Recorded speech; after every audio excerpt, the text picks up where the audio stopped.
When do you think Lamar Jackson gets on the field, Charles? That was a lively debate, I guess, it was a between fun debate. Mike and I. What, by the way, what's fun. it like? What's it like to sit in between Mike and I when we go at it like that, Charles? It's like the finals at Wimbledon. I mean, we're sitting in the royal box. Am I the Federer? Am I Federer? Am I making any shot in my bag? You are whatever shot you want to pull out, you can pull out. And I know we're being somewhat facetious, but I want to say this seriously. Yeah. When Daniel and I are sitting there and that's going on, and I'm joking that it's like Wimbledon. We've got our coat and tie on. We're in the royal box. We're watching every shot. Our eyes are going back and forth.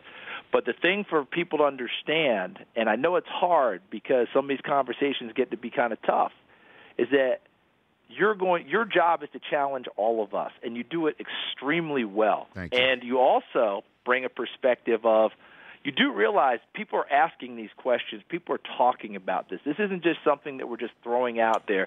We can joke about it being sports talk radio, but like you heard us at the end of it, Daniel and I had talked about it, just me and him, about the idea of what's going on. Because the year before, when Chicago made the move to go up for Mitchell Trubisky, Mike Glennon was at their draft party. And I know for a fact that people inside the Chicago Bears draft room were diving for the phone trying to find Mike Glennon to say, hey, somebody get him and let him know what's about to go down so he doesn't walk into an ambush. Because it's a tough situation.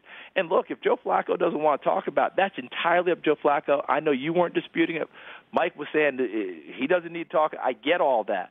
But the idea that he's going to be at the draft party and not get asked about it, of course he is. That's what happens. That's why Daniel and I joked at the end and said, if I'm a quarterback, I don't go to a draft party because you never know what your team's going to do. And we can joke and laugh, but that's a legit question. And for everyone out there who can hear my voice, Mike knows this. Everybody thinks that Mike and Rich are going into the steel cage and going to throw down. The respect factor between you two is off the charts, but because of that respect factor, that's how you can challenge each other, and that's what comes out of it. And I think that it's better for everyone.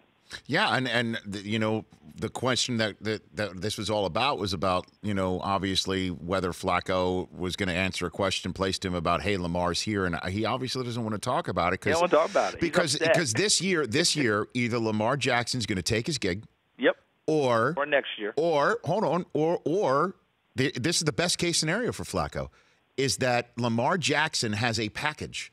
Yep. And the package is not him split out wide or in the slot or behind Flacco. It's Flacco going out wide like Cutler, smoke him if you got him out there, and try to make it seem like you're in the route, or removed from the field entirely. I think those are the two choices with the Ravens, correct? I don't disagree at all, and their staff has had experience doing the exact things that you've talked about being, working those extra packages, getting people on the field. I'm the lone skeptic on that. When I say lone, right, I did voice that on Saturday. I'm not crazy about those things. I think that a lot of times with your offense, you've got to be very careful. Now, it works. We've seen it work. I've also seen it bog down offenses. Hey, got a package. Let's get him in the game. Let's go, go, go, go, go. I still remember, and this isn't exact apples to apples, but I wish I could have gotten it out in time. You remember that Houston Texans playoff game a couple years ago at home? I think it was against Kansas City, and it was early in the game. They're down inside, I think, the 5 or the 10, and they go with that wild package where J.J. Watt is taking the snap.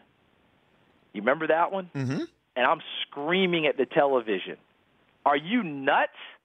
Why now? Momentum's going well for you. You've run your plays. This is too much. And what happened? Ball's loose. Here we go. That's not what he does overall.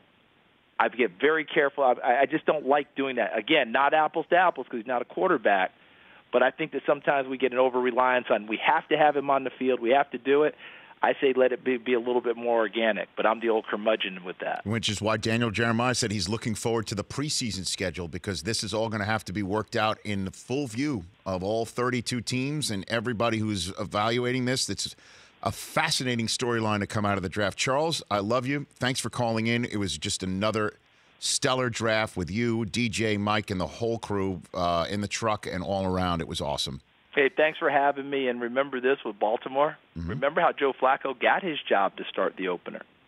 Tonsillitis with Troy Smith. He wasn't supposed to start. got the job, and they just took off and ran with it. So serendipity might kick in too. We never know. So basically, the moral of the story is, if you well, no, hold on a minute. I'm going to go one step further. If you think you have a future quarterback in the NFL, remove his tonsils. I don't know.